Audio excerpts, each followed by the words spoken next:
Hey guys, this is Changy77, coach of the Brisbane Heat-Trans here with week 13 of the UALB, up against that one guy with the awesome hat and the Portland Route Blazers. Now, Hat has a YouTube channel, and his links will definitely be in the description, so check him out. He's a pretty cool guy, and he's also the commissioner of this league, and another league that he started up recently.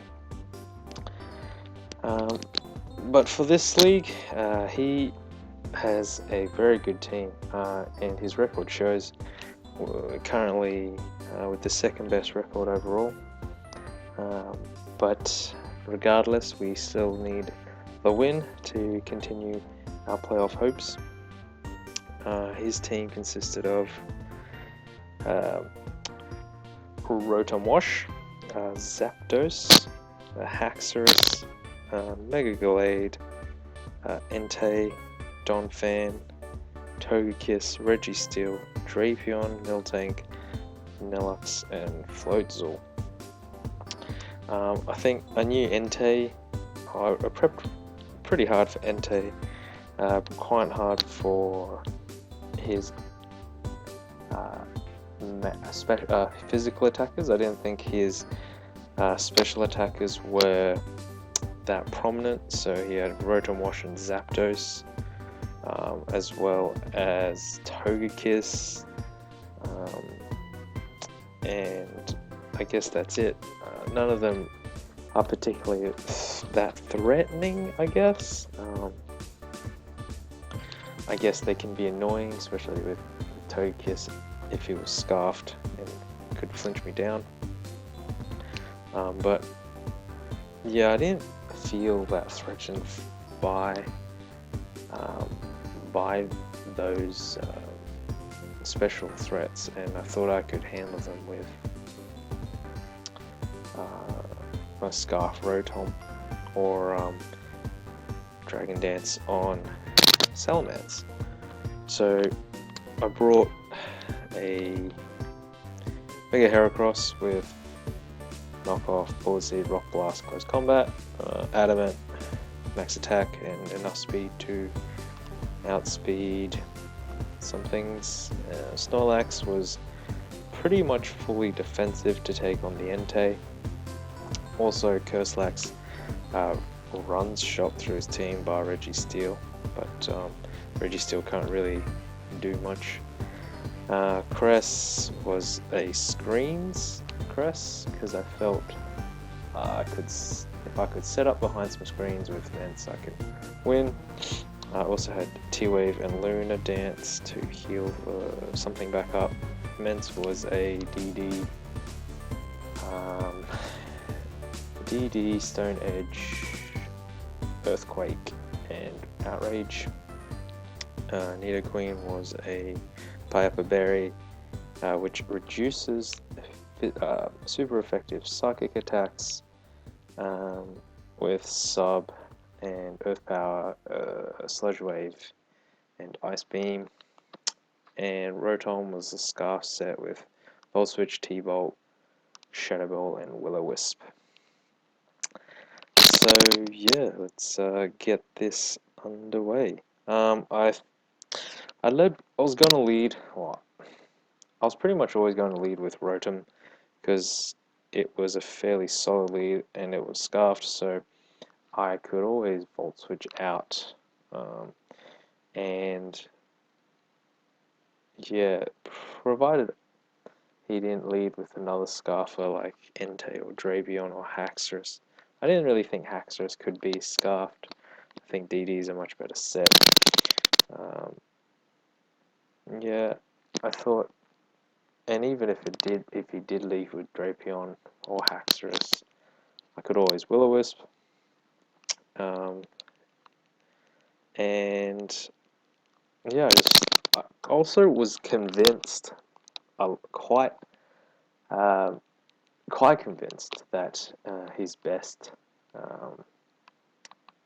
answer to either Cress or Gastrodon would be a trick Scarf on Rotom. So that I was really wary of. I kind of wanted to pivot into Cress, and then as he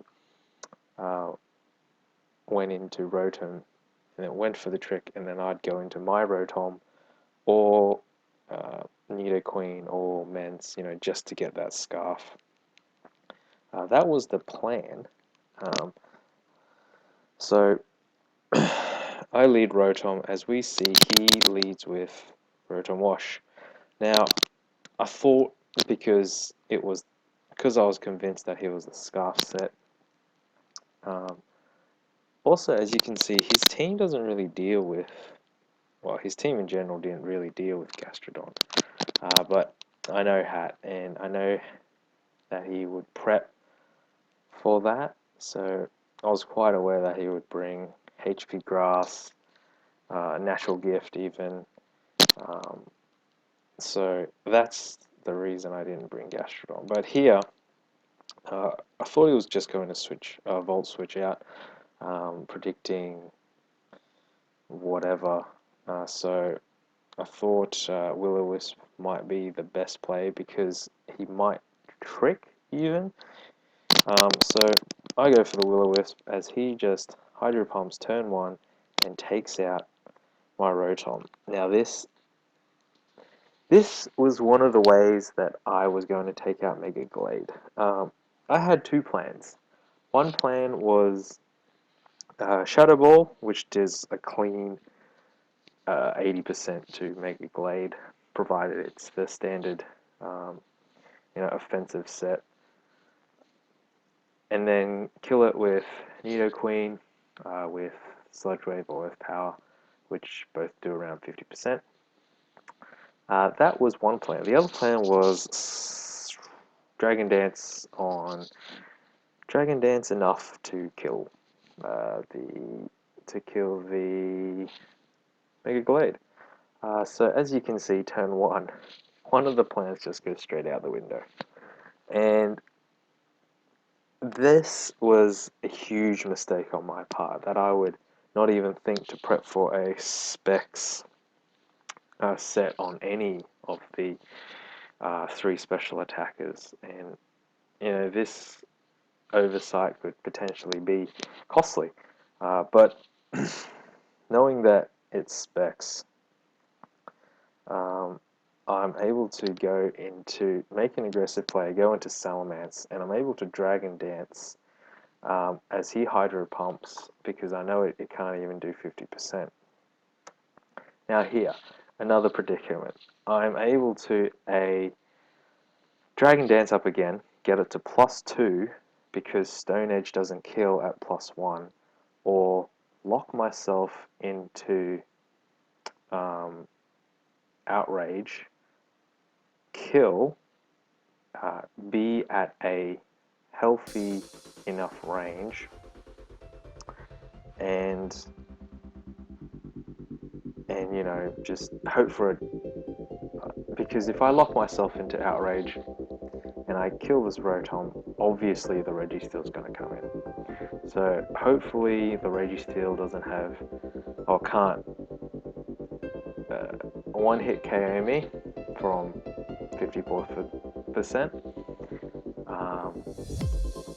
And I thought a while about this move, and I thought, if I let Mence go down too low, and he hits another Hydro Pump as I Dragon Dance, then Entei can come and pick me off with E-Speed. And I kind of forgot that I had Lunar Dance. And, well, I didn't really forget, I just thought that Outrage would be a better play. As we see here, I just go straight for the Outrage, take out the Rotom, and obviously in comes the Registeel. Now here, I'm praying that I don't get a 3-turn Outrage, as he goes for the Seismic Toss, because another Seismic Toss is going to kill me. And of course, I get a 3-turn Outrage, and he's going to take me out with the Seismic Toss. So from here already, the 2 plans I had to take out Mega Glade have just gone out the window. and it was pretty desperate at this time. I thought at this point I thought I had lost straight out, but I go into Mega Heracross knowing that I can threaten it out, and knowing that he's going to switch, I just go for the knockoff. As I knock off its Lychee Berry, so there's Natural Gift Grass for you. I know he's going to go for Aerial Ace here. I calped it, I know I can live, and I know I can kill it with a close combat as well. So, bringing it back a little bit, but, you know, Mega Galade's still an issue. So, I know that this also gets Aerial Ace, and I'm just going to go for a T-Wave here. Slow this thing down, nullify it as a threat, and then it's going to set up the screens so that, yeah, I only need to set up Reflect because he doesn't have any more special attackers, as I'm able to Curse and then rest off this damage as it's not quite a 3-hit KO. He gets a 2-turn Outrage. Why couldn't I get a 2-turn Outrage? And I'm able to rest as he goes into Entei, which I thought awesome. This is my Entei check, so I'm able to rest, Sleep Talk. I go first, and I'm thinking, oh crap, he has Raw. So my Entei check is not really an Entei check, as here I'm able to freely get off an Earth Power, kind of bluffing that I'm Scarfed. Also that it's an easy kill. Now, easy kill on all his other mons. Or easy 2-hit KO on his other mons, as he probably just sacks off because it's useless to him.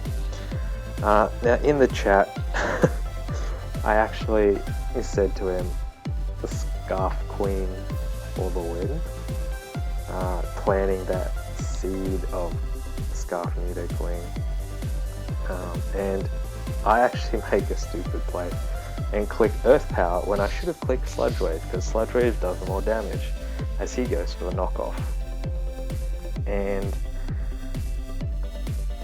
as the Reflect goes out, I'm no longer able to take a Zen Headbutt. So I could have taken a Zen Headbutt with a Reflect up.